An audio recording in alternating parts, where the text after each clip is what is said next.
Pastor இப்படி பண்ணலாமா? பிரியமானவர்களே, இன்று ஆண்டவர் நமக்கு மிகப்பெரிய பெருக்கத்தை கொடுக்க இருக்கிறார். ஐயா, என்னையா நமக்கு மிகப்பெரிய பெருக்கத்தை கொடுக்க இருக்கிறார்னு சொல்றீங்க? வழக்கமா நீங்களும் உங்களுடைய குடும்பமும் தானே மக்களோட பழத்துல பெருக்க அடைவீங்க. இங்க என்ன நமக்குன்னு சொல்றீங்க? எல்லா விதத்திலையும் பெருக போறோம். உடல் ரீதியிலையும் சரி. உங்களுக்கு என்னையா மக்களோட பணத்துல நல்லா சொகுசா வாழ்ந்து பெருகிட்டீங்க, ஒன்று வேற பெருக போறீங்களா? இதுக்கு மேலேயும் ஐயா உடல் ரீதியா பெருகுனா எப்படி இருப்பாருன்னு தெரியல. பார்க்குற வியூவர்ஸ் கமெண்ட் பண்ணுங்க, இதுக்கு மேலேயே ஐயா பெருகுனா எப்படி இருப்பாருன்ட்டு. ஸ்தானத்திலையும் சரி, நம்ம பொருளாதார ரீதியிலையும் எல்லா பக்கத்துலையும் விரிவடையும்படி ஆண்டவர் இந்த வாக்குத்தத்தத்தை நமக்கு 2 கொரிந்தியர் 9:10 மூலம் நம்மோடு பேசுகிறார். ஐயா வசனத்துக்குள்ள போறாரு. பொருளாதார ரீதியா பெருகணும்னா ஐயா நிறைய டிப்ஸ்னா கொடுப்பாரு. ஐயா சொல்ற அந்த டிப்ஸ் எல்லாம் கேட்டு அதன்படி செஞ்சீங்கன்னா ஐயா நல்ல பொருளாதார ரீதியா ஒன்று பெருக்க அடைஞ்சிருவாரு. சரி வாங்க, ஐயா வசனம் படி போறாரு. விதைக்கிறவனுக்கு விதையையும் புசிக்கிறதற்கு ஆகாரத்தையும் அளிக்கிறவர் உங்களுக்கு விதையை அளித்து அதை பெருக பண்ணி உங்கள் நீதியின் விளைச்சலை வர்த்திக்க செய்வார். ஆம், இன்று ஆண்டவர் நம் விதையை நமக்கு அளித்து அதை பெருக பண்ண நம்மோடு இருக்கிறார். பிரியமானவர்களே, ஐயா வசனத்தை கரெக்டா படிச்சிட்டாரா? ஐயாவும் சரி, ஐயாவோட தங்கச்சியும் சரி, அவங்க அம்மாவும் சரி, அவங்க அப்பாவும் சரி, அவங்களோட ஆயாவும் சரி, குடும்பமே வசனத்தை மட்டும் கரெக்டாக படிப்பாங்க. அதுக்கான விளக்கத்தை மக்கள்கிட்ட எப்படி காசு வாங்கணும்னு பிளான் பண்ணி ஏதாவது ஒரு திட்டங்களை போட்டு மக்கள்கிட்ட வசூல் பண்ணுவாங்க. இந்த அதிகாரத்தில் நம்ம படித்து பார்க்கும்போது அந்த யாரெல்லாம் ஒரு உற்சாகமாக சந்தோஷத்தோடு பிறருக்கு ஆண்டவர் நாமத்தில் கொடுக்கிறார்களோ, ஐயா இந்த வசனத்தின்படி உற்சாகமாக கொடுக்கணும், சந்தோஷமாக கொடுக்கணும், பிறருக்கு கொடுக்கணும். வசனத்தின்படி எல்லாரும் கொடுக்கறது இருக்குதையா. நீங்க எப்போ கொடுக்க போறீங்க? நீங்க பிறந்ததுலேருந்து வேலைக்கு எங்கன்னா போயிருக்கீங்களா?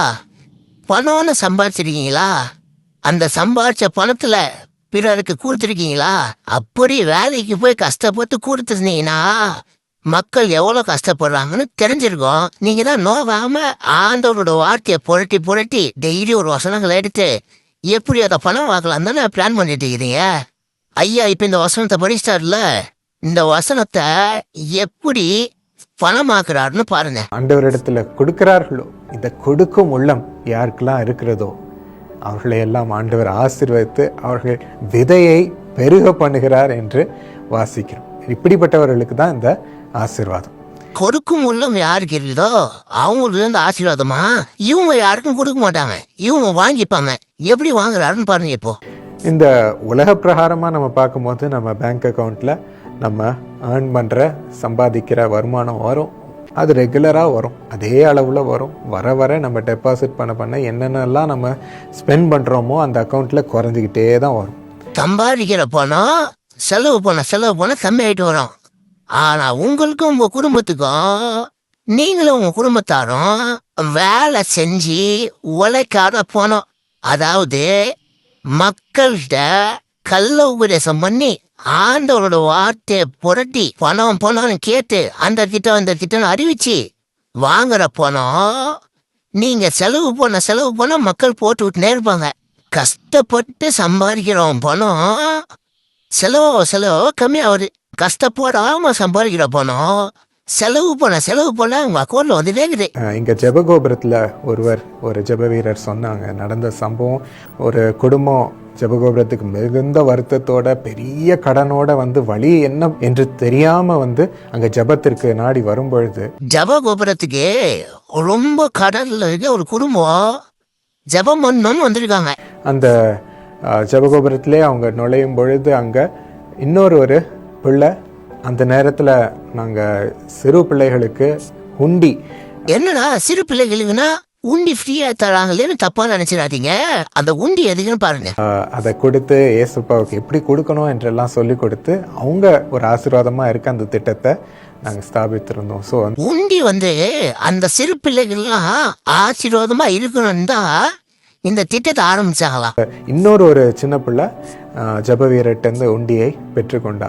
ஸோ அதை பார்த்துட்டு இந்த குடும்பத்தோட சிறிய பெண் அவள் ஒரே உற்சாகம், நானும் இந்த மாதிரி உண்டி பெற்று நானும் இந்த மாதிரி ஆண்டவருக்கு காணிக்க கொடுக்கணும் என்று சொல்லி அவளுக்கு ஒரே ஆசை. எப்படி சின்ன வயசு பசங்களை கூட காணிக்க குடுக்க வைக்கிறதுக்கு எப்படியா திட்டாங்கள போறாங்க பாத்தீங்களா. அவள் அப்பா அம்மாட்ட கேட்டா, ஆனால் அவங்க கடன் வருத்தத்தினால அப்புறம் பண்ணிக்கலாம், அப்புறம் கொடுக்குறேன் என்று சொல்லி அவளை பேசிஃபை பண்ண ட்ரை பண்ணாங்க.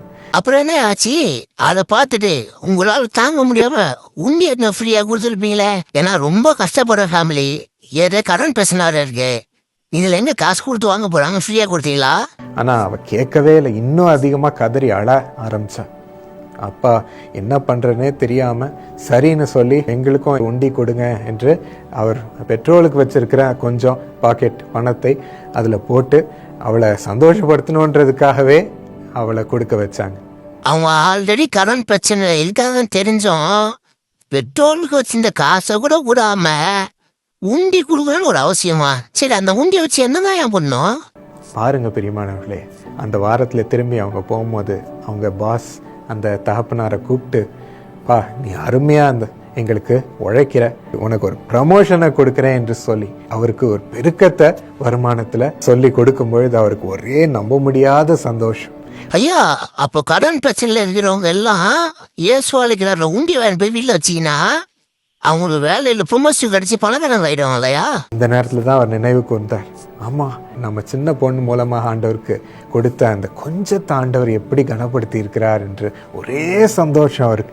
அடுத்த வாரத்திலே ஜபகோபுரத்தில் வந்து இதை சொல்லி அவங்க மகிழ்ச்சியோட ஜப வீரர்கிட்ட வந்து சொல்லும் பொழுது சின்ன பிள்ளை உண்டி நிறைய அவ அந்த பேச்செக்கில் வந்த பணம் எடுத்து அவள் உண்டி நிறைய வந்து சந்தோஷமாக ஒரு பெரிய சிரிப்போட கொடுக்கறத அந்த ஜப வீரர் பார்த்தாங்க. ஓ, அந்த உண்டியை வாங்கி நம்ம வீட்டில் வைக்கிறதும் இல்லாம அந்த உண்டியில நிறைய காசை போட்டு அதை எடுத்துட்டு வந்து ஏசு வளைக்கிறாருல திரும்ப கொடுக்கணுமா. ஐயா, நல்ல திட்டங்க அவங்க திட்டம். ஏழை மக்களோட கடைசி பணத்தை கூட உறிஞ்சு எடுத்துருவீங்க. வாக்குத்தத்தத்தின்படி நிறைவேற நாம் கேட்போமா. ஆண்டவரே, என் வாழ்க்கையும் அதற்கு ஒப்பு கொடுக்கிறேன் சுவாமி என்று ஜபிக்க ஆரம்பிச்சாரு. ஜபம் மூலியமா எப்படி கேட்கணும்னு ஒரு ஜபத்தை சொல்லி தராரு பாருங்க. எனக்கும் இந்த கொடுக்கும் உள்ளத்தை தான், கடின உள்ளத்தை எல்லாம் எடுத்து போடும் சுவாமி. அப்பா, எனக்கு கஷ்டம் இருக்கலாம், எனக்கு அப்பா கடன்கள் இருக்கலாம், எனக்கு வருத்தங்கள் இருக்கலாம், ஆனா அது கொடுக்கறத நிப்பாட்டிடவே கூடாது சுவாமி. எப்பா சுவாமி, நல்லா பேசுறீங்க சாமி. அதாவது கொடுக்கறவங்களுக்கு கஷ்டம் இருக்கலாம், பிரச்சனை இருக்கலாம், என்ன வேணா இருக்கலாம், அவங்க கொடுக்கறத மட்டும் நிப்பாட்டக்கூடாது. ஏன்னா அவங்க எல்லாம் கொடுத்தாதானே நீங்க குடும்பமா செல்வமும் செழிப்புமா வாழ முடியும். அப்பா, இந்த கொடுக்கும் உள்ளத்தை எங்களுக்கு கொடுத்திருக்கிறதற்கு ஸ்தோத்திரம், இயேசுவின் நாமத்தில் ஆமென். ஒண்ணுமா இந்த குடும்பத்துக்கு கண்மூடித்தனமா கொடுத்து ஏமாறுத ஆண்டவர் சீக்கிரத்துல வர போறாரு. அவரோட பிள்ளைகளை கூட்டின்னு போவ. ஆண்டவருக்கு நான் பிள்ளையா இருக்கணும், ஆண்டவருக்கு நான் எதனா கொடுக்கணும்னா உங்களே ஆண்டவர் கொடுங்க. ஏன்னா ஆண்டவர் தன்னைத்தான் எடுத்து தன் சிலுவை எடுத்து அவருக்கு பின்னாடி அவர் சொல்லியிருக்காரு. ஆண்டவர் முக்கியம்னா ஆண்டவர் பின்னாடி போங்க, இல்லை என்ன ஜீசஸ் காலத்து குடும்பம் தான் வேணும்னா அவங்க பின்னாடி போங்க. பை. நம்ம truth scan AI channel videos நல்லா இருக்குல்ல, உடனே சப்ஸ்கிரைப் பண்ணணும். மக்களே, நீங்களும் லைக், ஷேர், சப்ஸ்கிரைப் பண்ணுங்க.